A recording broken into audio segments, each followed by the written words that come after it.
Good morning guys, my name is Carol and welcome back to my channel. Today I'm doing a video about what occupational therapy is. Many of the times I've received a lot of questions concerning what I do because I'm an occupational therapist and occupational therapy is quite unfamiliar among many people. If you are an occupational therapist out there, I bet you understand what I mean. Most of the time it's confused with physiotherapy. Today in this video you're going to know the difference. Plus maybe you're looking into joining occupational therapy as a career, or you just want to know what occupational therapy is. This is your video.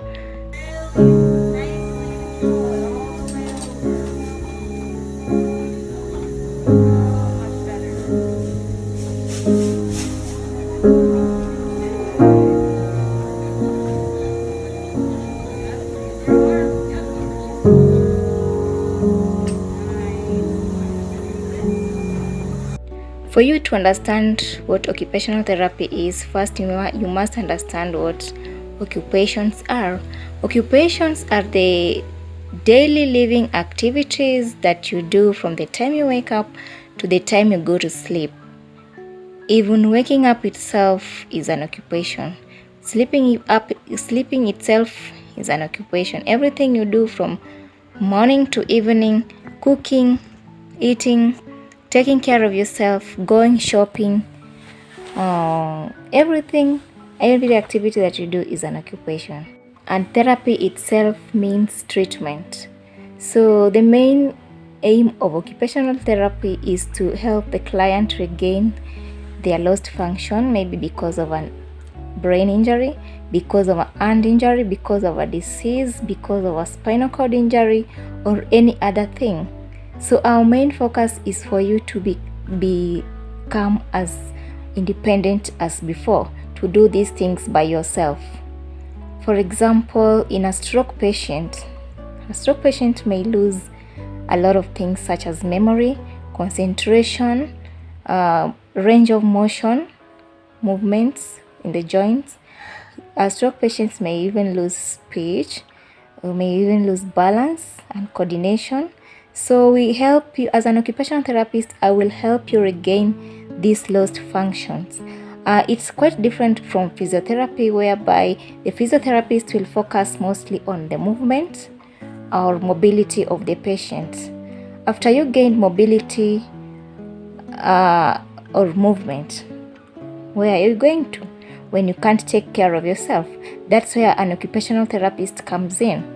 We help you one by one. We analyze the tasks and the things that are hindering what you're supposed to do, the things that are hindering whatever you want to do.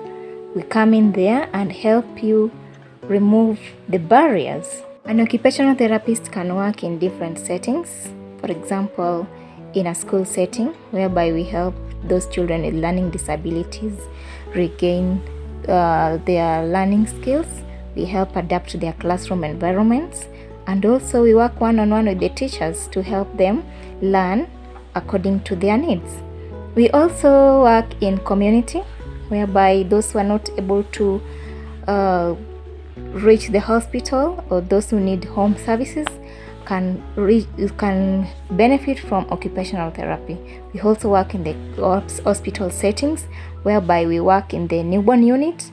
We help assess every newborn that is at risk. We help assess and identify those developmental difficulties early enough so that we can prevent disabilities in future. Also, those who already have disability, maybe they have delayed developmental milestone because of neurological damage or neurological injury, we help them achieve those developmental milestones and be as independent as possible as other children. In the hospital settings, we also work in the burns unit to help prevent deformities that may occur due to burns that are involving joints of the body through splinting. We also work in the post-surgical wards and orthopedic wards and all the general wards. our main aim is to help prevent deformity through splinting and also to gain as much independence as possible, so that by the time you leave the hospital, you get discharged home, you are as independent as possible and you're able to do your tasks by yourself.